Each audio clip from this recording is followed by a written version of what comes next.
بسم اللہ الرحمن الرحیم۔ السلام علیکم بہنوں، بھائیوں، دوستوں اور بزرگوں۔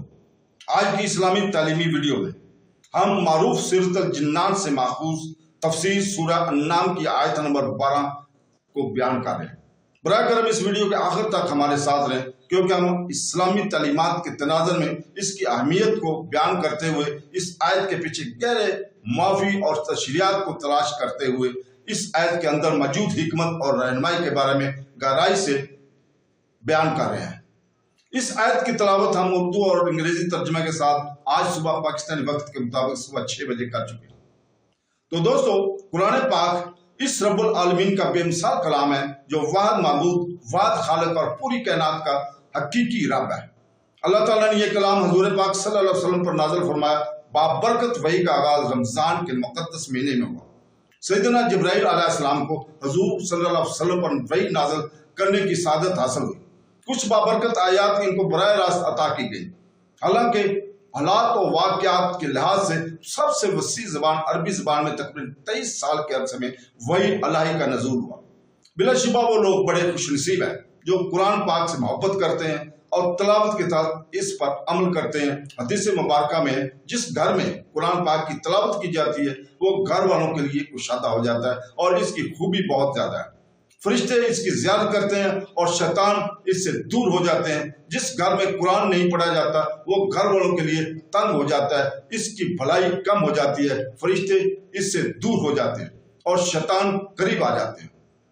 سورہ انعام قرآن مجید کا چھٹا سورہ ہے جس میں 165 آیات ہیں۔ قرآن مجید میں الفاتحہ، البقرہ، عمران، النساء اور المائدہ کے بعد ترتیب سے آنے والی یہ سورہ واضح موضوعات پر مرکوز ہے۔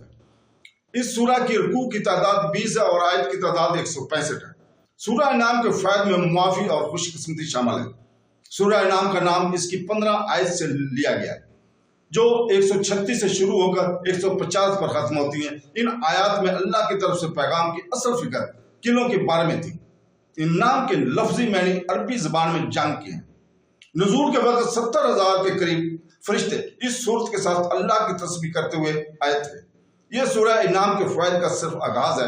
جو کوئی بھی اس سورت کو پڑھتا ہے وہ 70,000 فرشتے اس کے لیے دعا کرنا شروع کر دیتے ہیں تاکہ اس کی تمام پریشانیاں اور دور ہو جائیں۔ اللہ تعالیٰ نے سورہ انعام کی آیت نمبر 12 میں فرمایا، جس کا ترجمہ ہے، تم فرماؤ کس کا ہے جو کچھ آسمانوں اور زمین میں ہے؟ فرما دو اللہ ہی کا ہے، اس نے اپنے ذمہ کرم پر رحمت لکھ لیا ہے۔ بے شک وہ ضرور تمہیں قیامت کے دن جمع کرے گا جس میں کچھ شک نہیں۔ وہ جنہوں نے اپنی جانوں کو نقصان میں ڈالا ہوا ہے تو وہ ایمان نہیں لاتے۔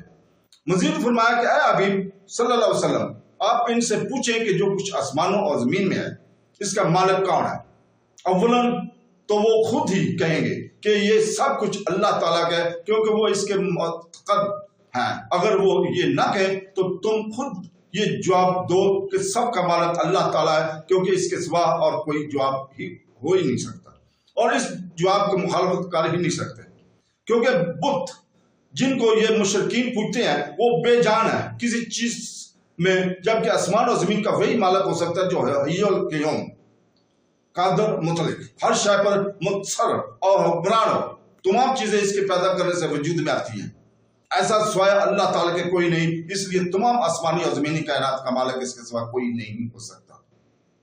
تو دوستو، یعنی اس نے رحمت کا وعدہ فرمایا ہے، اور اللہ تعالیٰ کا وعدہ اخلافی کرنا اور معاذ اللہ جھوٹ بولنا محال ہے۔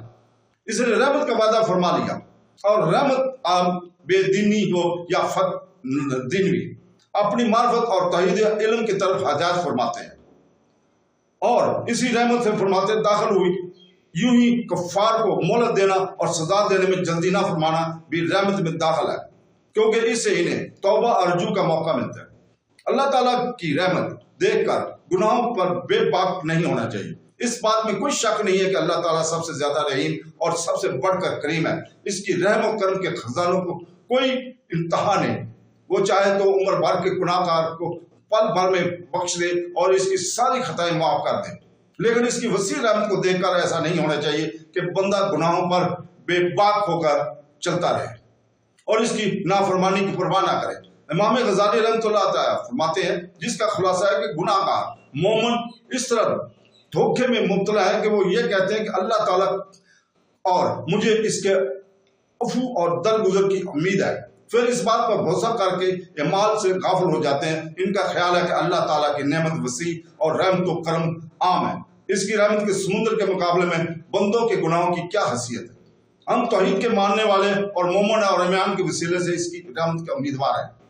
بعض اوقات ان کے پاس ان کی امید کی دلیل یہ ہوتی ہے کہ ہمارے باپ دادا نیک لوگ تھے اور ان کا درجہ بلند تھا، جیسے کئی لوگ اپنے نسل کی وجہ سے دھوکے کا شکار ہیں، حالانکہ وہ خوف خدا، تقوی اور پرہیزگاری وغیرہ کے سلسلے میں اپنے آباء و اجداد کی سیرت کے خلاف چلتے ہیں۔ تو گویا ان کا گمان یہ ہے کہ یہ لوگ اللہ تعالیٰ کے نزدیک اپنے باپ دادا سے بھی زیادہ معزز ہیں، کیونکہ وہ باپ دادا تو انتہائی درجہ کے تقوی کے باوجود خوف زدہ رہتے تھے۔